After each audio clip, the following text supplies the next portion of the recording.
এই শর্ট ভিডিওর মাধ্যমে তোমাকে শুধু 1 নম্বর পাইয়ে দেবো না, বরং তড়িৎচুম্বকীয় তরঙ্গের যে সিকোয়েন্সটা আছে সেই সিকোয়েন্সটা তোমায় মুখস্থ করিয়ে দেবো। দেখো, প্রথমে আসে দৃশ্যমান আলো, ঠিক আছে?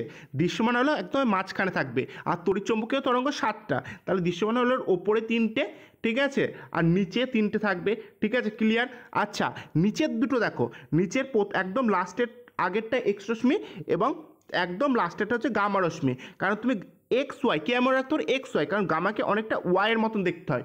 আচ্ছা, দৃশ্যমান আলোর নিচের রশ্মিগুলো সব থেকে বেশি ক্ষতিকর, ঠিক আছে? তাহলে কি আর একটা ক্ষতিকর রশ্মি আমরা স্কিপ করছি, সেই ক্ষতিকর রশ্মিটার নাম কি হবে?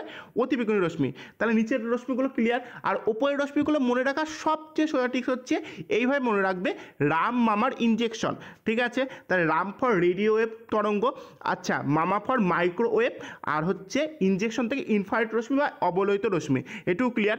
আচ্ছা, এবার দেখো এখান থেকে কীভাবে প্রশ্ন আসে, এখান থেকে বলে কার তরঙ্গ দৈর্ঘ্য বেশি, কার ফ্রিকোয়েন্সি বেশি, বা কার শক্তি বেশি। তাহলে তুমি সেটা বোঝার জন্য ভালো করে বুঝবে ই ইকুয়াল টু এইচ নিউ, এটা মাথায় রাখবে, যেখানে ই হচ্ছে শক্তি আর নিউ হচ্ছে কম্পাঙ্ক।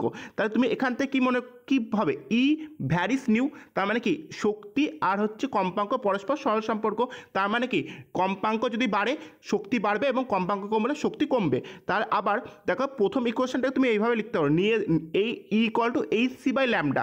তার মানে এখান থেকে ই আর ল্যামডা কি পরস্পর বিপরীত সম্পর্ক, ঠিক আছে? তার মানে কি ল্যামডা মানে তরঙ্গ দৈর্ঘ্য যদি বাড়ে শক্তি কমবে, আবার যদি তরঙ্গ দৈর্ঘ্য কমে তাহলে শক্তি বাড়বে। তাহলে আবার তুমি যেহেতু এনার্জির সাথে কম্পাঙ্ক সরল সম্পর্ক, তাহলে তুমি লিখতে পারো nu equal to 1 by nu varies 1 by lambda. তাহলে কি নিউ আর ল্যামডাও কী হবে? ব্যস্ত সম্পর্ক দেখাবে। আচ্ছা, এবার তুমি ভালো করে দেখো, এই ইকুয়েশন থেকে তুমি সব করতে পারবে।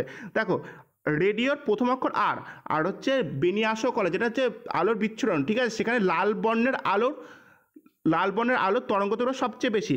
তাহলে যেহেতু এখানে তরঙ্গ দৈর্ঘ্য বেশি, তাহলে রেডিও ওয়েভের তরঙ্গ দৈর্ঘ্য যদি বেশি হয় তাহলে এনার্জি কিন্তু সবচেয়ে কম হবে, ঠিক আছে? আর এই সিকোয়েন্সে যাবে হচ্ছে তরঙ্গ দৈর্ঘ্যের মান। তাহলে গামা রশ্মির তরঙ্গ দৈর্ঘ্য সবচেয়ে কম, তাহলে গামা রশ্মির কিন্তু এনার্জি মানে শক্তি বেশি।